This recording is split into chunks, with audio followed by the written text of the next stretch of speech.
वृषभ राशि वालों, हम किसी एक दिन या एक सप्ताह की घटनाओं के नहीं, बल्कि संपूर्ण 2026 की पहली तिमाही जनवरी, फरवरी और मार्च के सूक्ष्म प्रभावों को उद्घाटित करने जा रहे हैं। मैंने आपके गोचर, आपके नक्षत्रों और ग्रहों की निरंतर गति का गहन अध्ययन किया है, और जो सत्य उभर कर आया है वो जानना आपके लिए अत्यंत आवश्यक है। यदि इन आगामी 90 दिनों को मैं एक ही सूत्र में बांधना चाहूं तो कहूंगा कि यह चरम विरोधाभास, एक्सट्रीम पोलैरिटी का कालखंड है। विरोधाभास इसलिए क्योंकि जनवरी का प्रारंभ आपको भय और अव्यवस्था का आभास देगा, स्वास्थ्य विफल, वित्तीय प्रवाह अवरुद्ध। परंतु मध्य जनवरी में ही भाग्य अप्रत्याशित रूप से आपका आलिंगन करेगा, जैसे किसी अदृश्य शक्ति ने आपके लिए एक नया द्वार खोल दिया हो। इसके बाद फरवरी आएगा, आपके कर्म, प्रतिष्ठा और व्यावसायिक संघर्षों की परीक्षा लेकर। किंतु मार्च वह स्थिरता और मानसिक शांति लेकर उपस्थित होगा जिसकी चाह आप लंबे समय से करते आए हैं।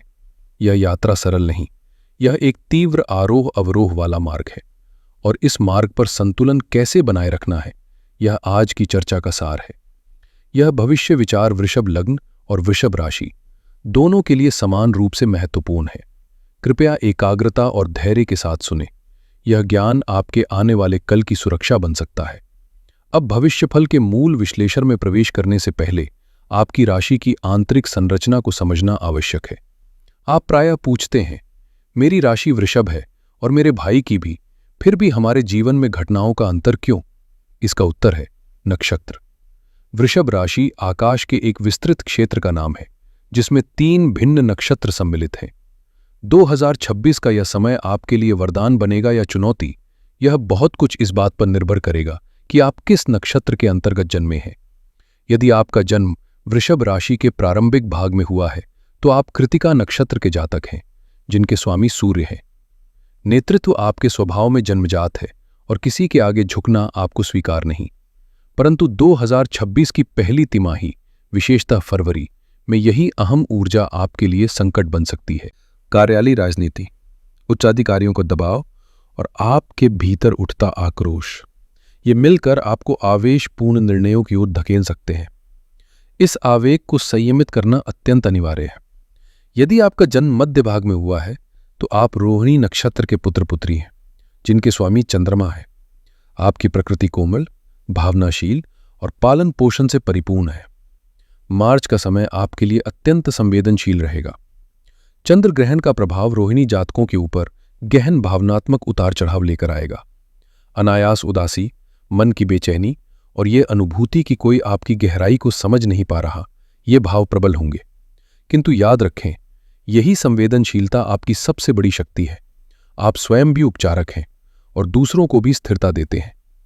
और यदि आपका जन्म वृषभ के अंतिम चरण में हुआ है तो आप मृगशिरा नक्षत्र के जातक हैं, जिनके स्वामी मंगल हैं। आप योद्धा के समान ऊर्जावान, निर्णायक और कर्मशील हैं। आपके लिए जनवरी असाधारण एवं शुभ सिद्ध हो सकता है।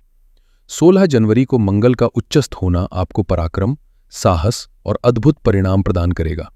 पुलिस, सेना, खेल, फिटनेस या किसी भी शारीरिक शक्ति आधारित क्षेत्र में कार्यरत जातकों के लिए यह काल स्वर्ण अवसर है। अब चलिए समय के चक्र को घुमाते हैं और प्रवेश करते हैं जनवरी 2026 में। दोस्तों, साल की शुरुआत अक्सर हम जश्न और उम्मीदों के साथ करते हैं, लेकिन ग्रहों की स्थिति बता रही है कि जनवरी के पहले 12 दिन आपके लिए रेड अलर्ट वाले हैं। मैं आपको डरा नहीं रहा, बस सावधान कर रहा हूं।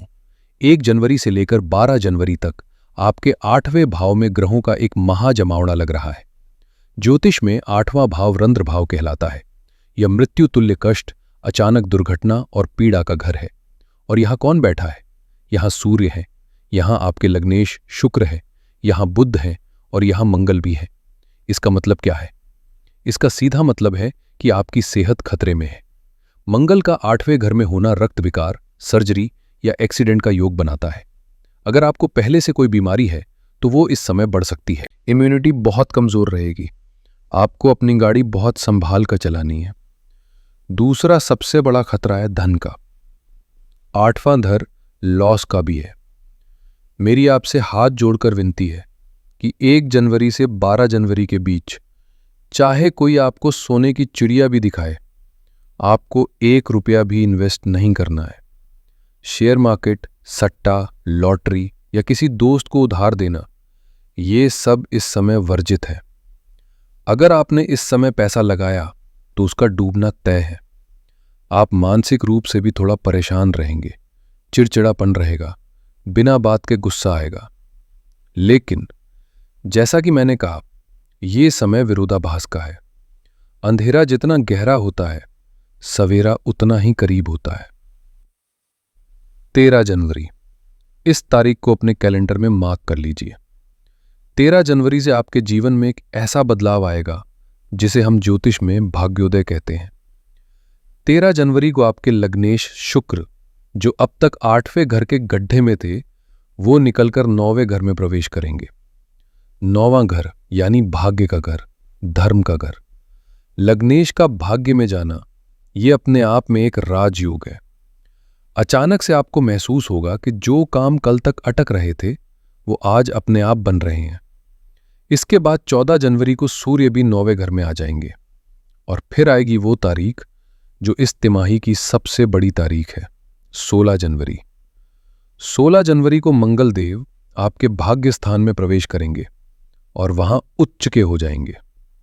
मंगल ऊर्जा है, मंगल साहस है। जब साहस भाग्य के घर में बैठकर उच्च का होता है तो इंसान के अंदर इतना पराक्रम आ जाता है कि वो पहाड़ भी तोड़ सकता है। आपके अंदर एक नई ऊर्जा का संचार होगा।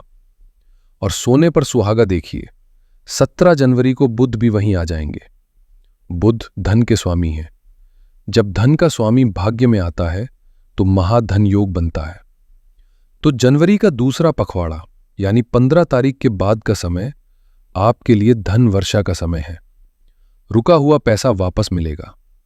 अगर कोई पुश्तैनी जायदाद का मामला कोर्ट में अटका था या परिवार में विवाद था तो वो आपके पक्ष में सुलझ जाएगा। आप इस समय प्रॉपर्टी खरीद सकते हैं, सोना खरीद सकते हैं। जो स्टूडेंट्स विदेश जाने का सपना देख रहे थे उनके लिए ये समय बहुत अनुकूल है। वीज़ा की फाइल लगानी हो या कॉलेज में अप्लाई करना हो, 16 जनवरी के बाद का समय चुने, सफलता निश्चित है। तो देखा आपने, जनवरी की शुरुआत डर के साथ और अंत जीत के साथ। अब हम आगे बढ़ते हैं और प्रवेश करते हैं फरवरी 2026 में। फरवरी का महीना, ये महीना आपके धैर्य की, आपकी सहन शक्ति की और आपके करियर की सबसे बड़ी परीक्षा है। ग्रहों का जो काफिला जनवरी में 9वें घर में था, अब वो धीरे धीरे खिसक कर 10वें घर में आएगा। 10वां घर यानी आपका कर्म स्थान, आपका करियर, आपकी नौकरी। यहां एक बहुत ही दिलचस्प और खतरनाक योग बन रहा है। आपके 10वें घर में पहले से ही राहु महाराज बैठे हैं। ज्योतिष में कहावत है, राहु 10 में दुनिया बस में। राहु 10वें घर में इंसान को बहुत महत्वाकांक्षी बनाता है, उसे ऊंचाइयों पर ले जाना चाहता है। लेकिन राहु छल भी है, राहु धुआं भी है। फरवरी के महीने में विशेष रूप से 17 फरवरी के आसपास एक बहुत बड़ी खगोलीय घटना होगी, सूर्य ग्रहण। और ये ग्रहण कहां लग रहा है? ठीक आपके करियर के घर में। सूर्य जो कि सत्ता, सरकार और आपके बॉस का कारक है, वो राहु के प्रभाव में आ जाएगा। इसका असर क्या होगा? इसका असर ये होगा कि आपके कार्य क्षेत्र में, आपके ऑफिस में अचानक से भूचाल आ सकता है। जो बॉस कल तक आपकी पीठ थपथपा रहे थे, अचानक वो आपके काम में कमियां निकालने लगेंगे। आपके पीठ पीछे आपके सहकर्मी, आपके कलीग्स आपके खिलाफ राजनीति कर सकते हैं, षड्यंत्र रच सकते हैं। आपको ऐसा महसूस होगा कि मैं इतनी मेहनत कर रहा हूं, फिर भी मुझे वो सम्मान नहीं मिल रहा जिसका मैं हकदार हूं। आप पर झूठे आरोप भी लग सकते हैं, क्योंकि राहु बदनामी का भी कारक है। दबाव में आकर बहुत से वृषभ राशि वाले एक बहुत बड़ी गलती कर सकते हैं। वो गलती है इस्तीफा देना। आपका मन करेगा कि बस बहुत हो गया, मैं ये नौकरी छोड़ रहा हूं। लेकिन दोस्तों, यहीं आपको रुकना है। ये राहु की चाल है। 26 फरवरी को बुध भी वहीं वक्री हो जाएंगे, यानी उल्टे चलेंगे।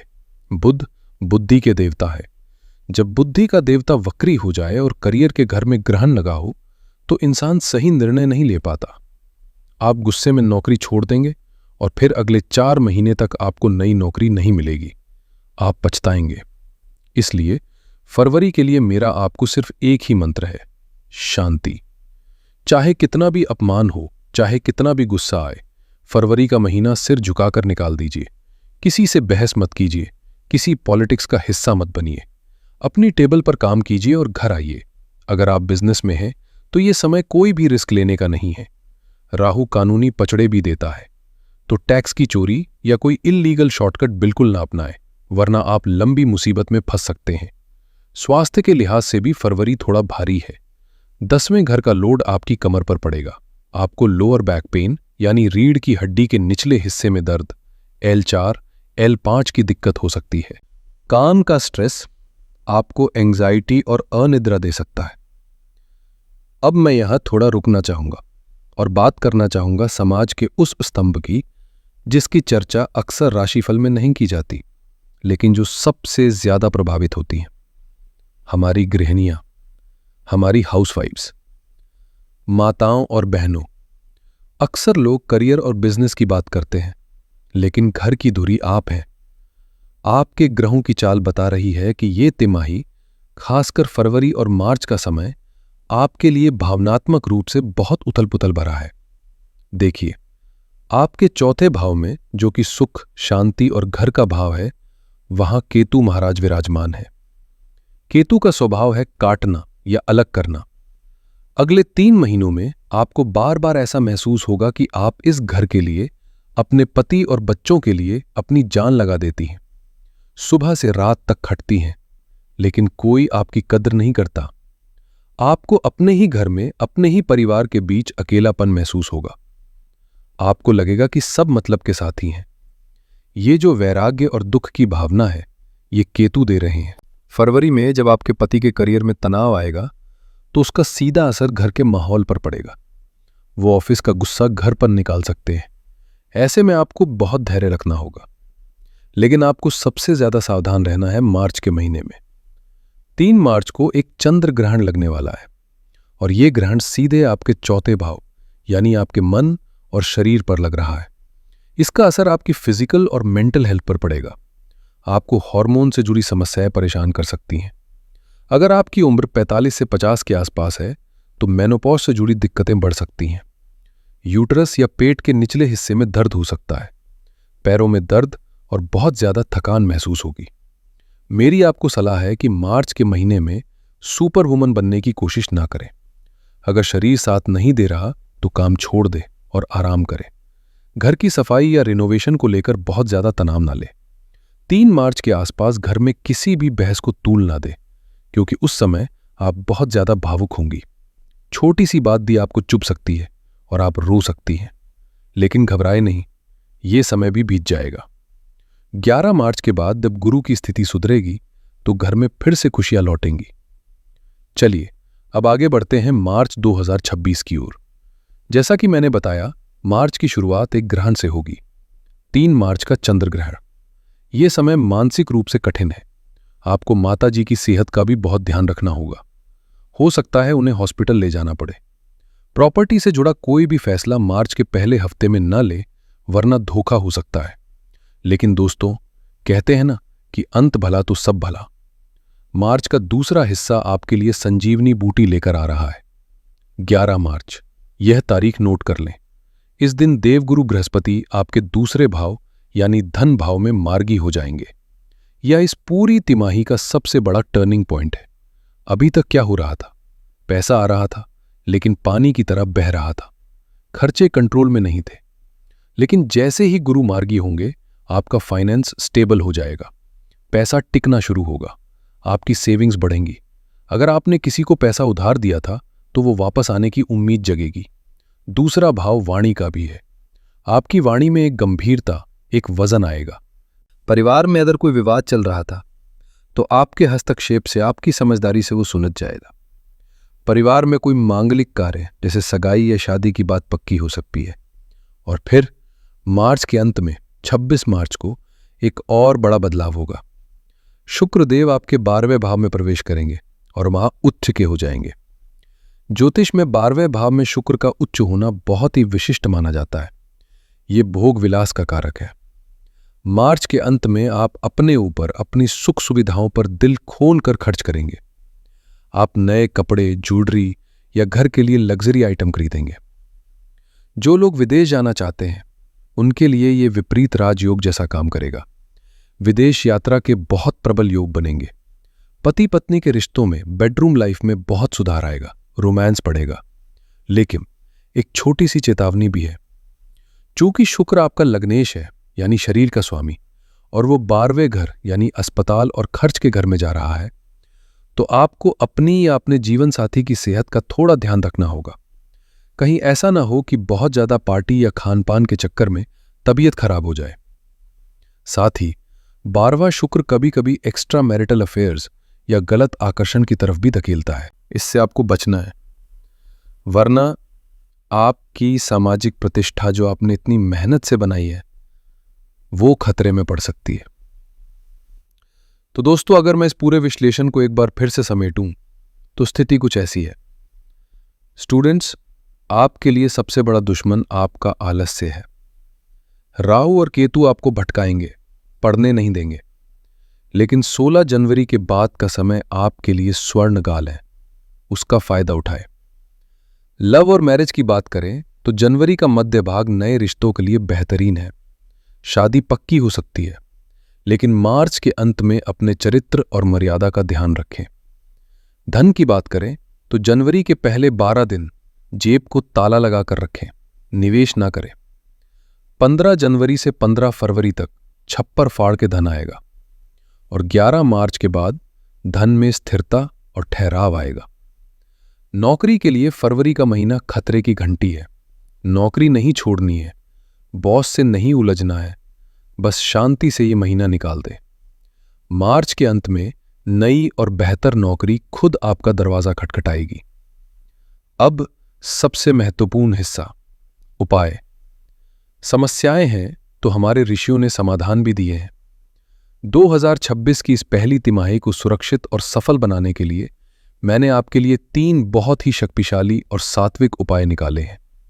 पहला उपाय है नव वर्ष की शुरुआत के लिए। साल के पहले दिन यानी 1 जनवरी को या 31 दिसंबर की शाम को आपको किसी भी देवी मंदिर में जाना है, चाहे वो दुर्गा जी का हो, काली जी का हो या लक्ष्मी जी का।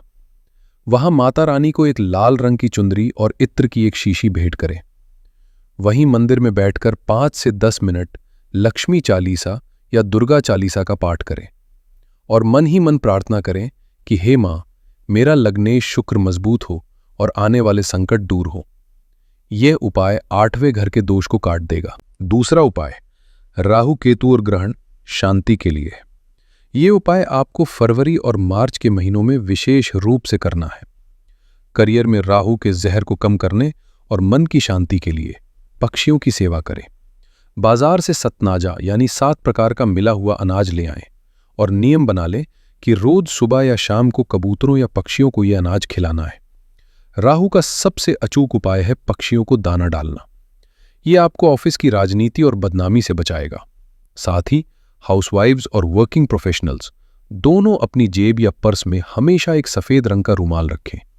सफेद रंग शुक्र का है, यह आपको सुरक्षा देगा। तीसरा उपाय है द व्हाइट फ्लावर रिचुअल यानी सफेद फूल का महा उपाय। ये उपाय मेरा सबसे पसंदीदा है और यह वृषभ राशि वालों के लिए रामबाण है। इसे आपको पूरे साल करना है। हर सोमवार को शिव मंदिर जाएं, भगवान शिव के शिवलिंग पर सफेद फूल जैसे मोगरा, चमेली या कोई भी सफेद पुष्प चढ़ाएं, जल चढ़ाएं और ओम नमः शिवाय का 108 बार जाप करें। अब ध्यान से सुनिए। पूजा खत्म करने के बाद जो फूल आपने शिवलिंग पर चढ़ाए थे, उनमें से एक फूल को प्रसाद मानकर वापस उठा लाएं। इस फूल को घर लाकर अपने कैश बॉक्स, गल्ले, अपनी तिजोरी या अगर आप नौकरी करते हैं तो अपने लैपटॉप बैग में रख लें। अगले सोमवार को उस सूखे हुए फूल को किसी गमले या पेड़ के नीचे डाल दें और मंदिर से नया ताज़ा फूल ले आएं। यह शिव जी का आशीर्वाद आपके धन और करियर की रक्षा करेगा।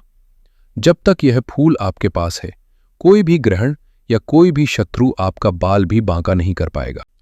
वृषभ राशि बैल का प्रतीक है। बैल मेहनती होता है, शांत होता है, लेकिन जब अड़ जाता है तो किसी से नहीं हारता। 2026 की शुरुआत थोड़ी उबड़ खाबड़ हो सकती है, लेकिन डरने की कोई बात नहीं है। सितारे सिर्फ इशारा करते हैं। अपनी कहानी आपको अपने कर्मों से लिखनी है। जनवरी के खतरे को टालिए, फरवरी के तूफान में अपनी जड़ें जमाए रखें। मार्च की सुनहरी धूप आपका इंतजार कर रही है। मेरी प्रार्थना है कि भगवान महाकाल और मां लक्ष्मी की कृपा आप पर और आपके परिवार पर हमेशा बनी रहे। उम्मीद है कि इस विस्तृत और डीप एनालिसिस से आपको अपने आने वाले समय को प्लान करने में मदद मिलेगी। अगर आपको ये जानकारी अच्छी लगी तो वीडियो को लाइक ज़रूर करें। ये हमें और मेहनत करने की प्रेरणा देता है। नीचे कमेंट्स में अपनी हाजिरी लगाएं और जय महाकाल या जय श्री राम ज़रूर लिखें। इस वीडियो को अपने वृषभ राशि वाले मित्रों, रिश्तेदारों और परिवार के ग्रुप्स में शेयर करें। मैं मिलूंगा आपसे अगली वीडियो में एक नई जानकारी के साथ। तब तक के लिए अपना ख्याल रखें, खुश रहें, स्वस्थ रहें। हर हर महादेव।